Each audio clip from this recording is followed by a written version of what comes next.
Hey, what is going on, everybody? In today's video, we're talking about swapping skies and making those skies in your images look just a little bit better.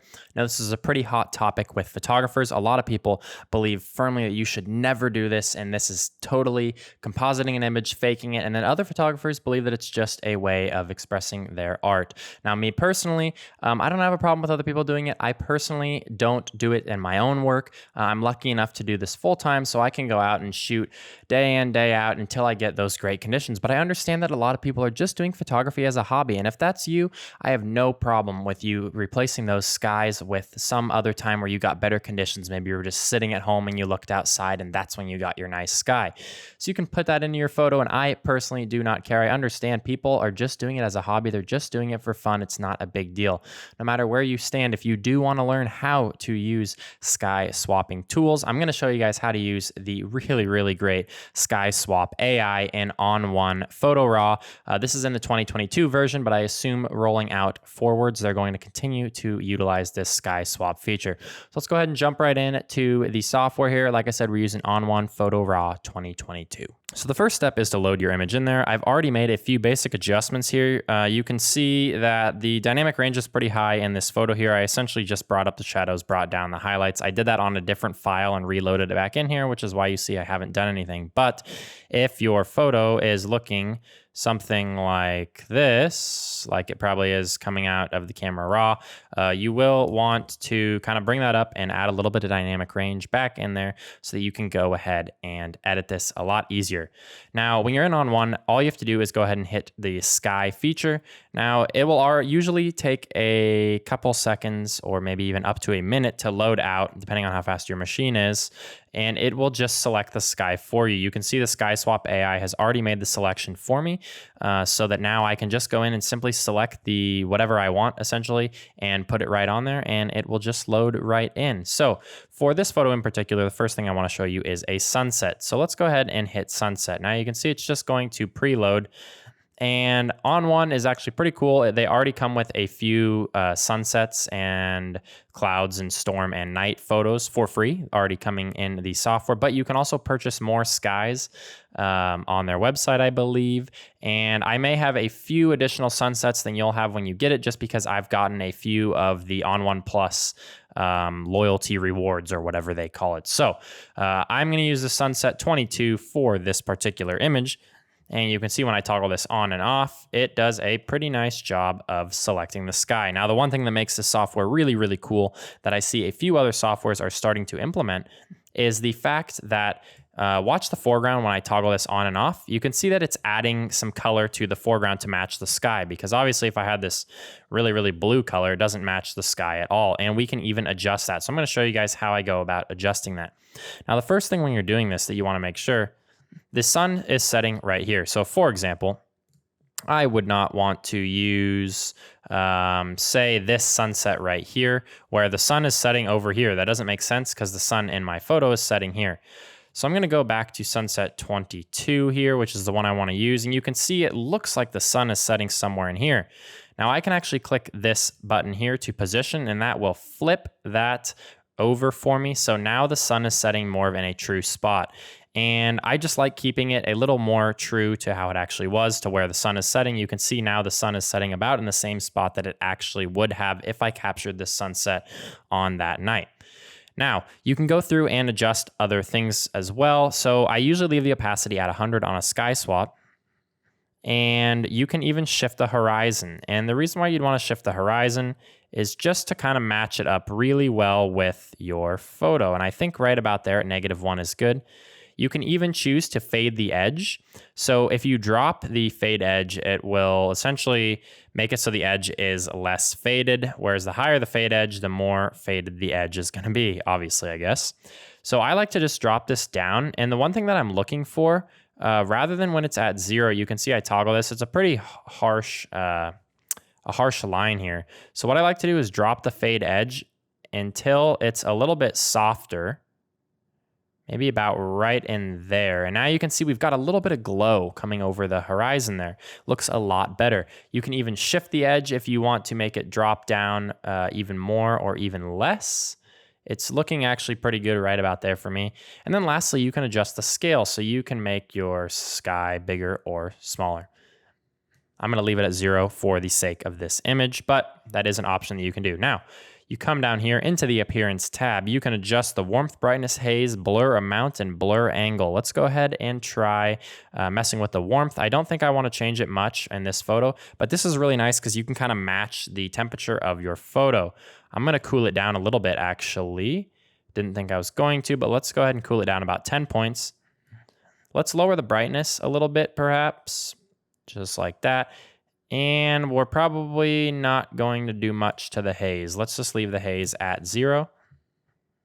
Now the blur amount, I usually don't like using the blur very much, if at all. That's kind of cool if you want to make like this cloud streaky. In this particular instance, I don't think it looks very good to make the clouds streaky, so we're just going to keep that at 0. We'll 0 both these back out. Now, this is where I think the software is really, really cool. You can go in and adjust the foreground lighting. So let's go ahead and toggle this. You see that this is before without the foreground lighting. So all it is a sky swap. Now, when we add the lighting, it kind of helps to match the photo to the sunset. So it already pre-selects a color for you to bleed down into the foreground here. But if you want to change it, you can click the eyedropper and select somewhere on the image. I really like what it's already pre-selected for us here. You can see if we toggle that, it looks pretty good. So what I think I want to do here is actually increase the amount and the distance. Now, what the distance does is it basically, as you can see, kind of increases the distance from the horizon that it will adjust the color. I like to bring this to 100 usually so that it's affecting the whole foreground. And then we can adjust the amount from there.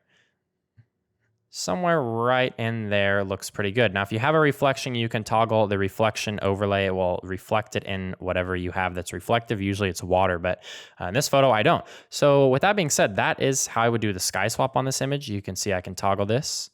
And it looks actually really, really legit. It looks pretty good. Looks like I actually caught this nice sunset there. So now the cool thing about doing this in ON1 is now we can go into some of the other tabs here and adjust the image as a whole to make it even better. So I could go into effects here, I could add a filter, and maybe I want to get a filter to come in here. And let's just do dynamic contrast, for example. So I want to come in and add a little bit of dynamic contrast here. I'll slide these around. I'll toggle this. You can see now it affects the sky and the foreground. That looks pretty good. I can come in here now and grab, let's just say, a color adjustment here. And maybe I want to adjust the blues because I feel like the blues are a little too strong in the foreground. I can come in here and reduce the saturation of the blues. I can go up here and maybe in the yellows, I want to reduce the brightness. And I don't want to mess around with that too terribly much, but just kind of want to bring that down in the bright spots of the image. Maybe I want to increase the saturation of the reds. I want to go in here with the magentas and adjust the saturation. Whatever you want to do, it's pretty cool because you can come in and make those adjustments to make the image look even better. Of course, you can come in here and utilize some other features as well. Like let's say we want to adjust the color balance. We can go into the shadows and we can even warm up the shadows a little bit just to help us match a little bit better with what's going on in the sky. And of course, you can use the layer mask feature here if you wanted to. So a lot of different things that you can do to match that photo. Of course, you can use local adjustments if you wanted to, let's say, bring down the brightness up here. There's a variety of cool things that you can do here to make this really look good, I think. So you guys get the gist. Pretty easy to add a sunset in here and make it look pretty legit if you've got a good photo to work with to begin with. The other thing that makes this feature really, really cool is the ability to add your own skies. So you don't have to just use skies that other photographers have contributed. You can actually use your own skies and make it really your own image. Let's go ahead and look at how to add your own skies. All right, so you want to go to Sky and hit import here, and now you can go ahead and import some skies. So I have them on my desktop here. I have them as my skies, and we are just going to open all of these. I have them in a TIFF file. You can go ahead and add a category. I'm just going to call them my skies. Click OK. And now they will appear right there in my skies. It's going to take just a second to import. You can see the other one I have is Autumn Skies. That was just kind of a free set of skies that they gave out for the ON1 Plus members. So like I said, if you do want to become a member of ON1 Plus, it's really nice because a lot of time they'll send you skies and other stuff like that. You can see now I've got my skies in there. So now if I want to go in here and use my own skies, I'm just going to hover over category here. I'm going to click that and I'm going to drop down into my skies. So once I am looking at my skies here, I'm actually just going to select this one right here, which has a pretty cool storm cloud, and I'm going to try and blend that into this image. Now I want to shift the horizon and bring this cloud up a little bit, and maybe we will fade the edge, and we might shift the edge as well. And now that's looking pretty good. So the one thing you might notice is that this is still being selected from before. It didn't quite mask that out. So if you want to go in here, you can actually select the mask here and click view. Now you can see the mask, and I can go in here with my brush and I can paint out. I'm going to feather this a little bit. I'm going to go to 100 on the feather. Oops, and we want to make sure we are painting in rather. And just paint over this, nice and easy. Doesn't need to be perfect, but the more time you spend, the better it'll probably look. Now you can see that that is no longer there, so that's looking pretty good. And we can go ahead and come back down here and make some more adjustments. So again, we can adjust the warmth however we want. We can affect the brightness if we need to match the brightness to our image. I might want to fade the edge just a little bit more, maybe shift the edge just a touch. Right about there looks good.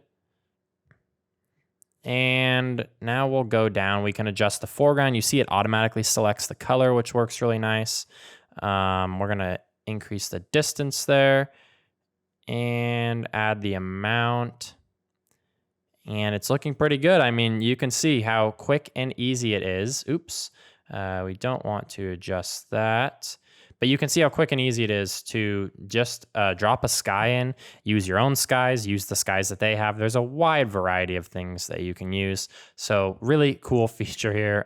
I dropped that sky in a matter of minutes and my photo looked great. It took a really average photo to a really nice photo. So I really love this feature in ON1 Photo RAW 2022.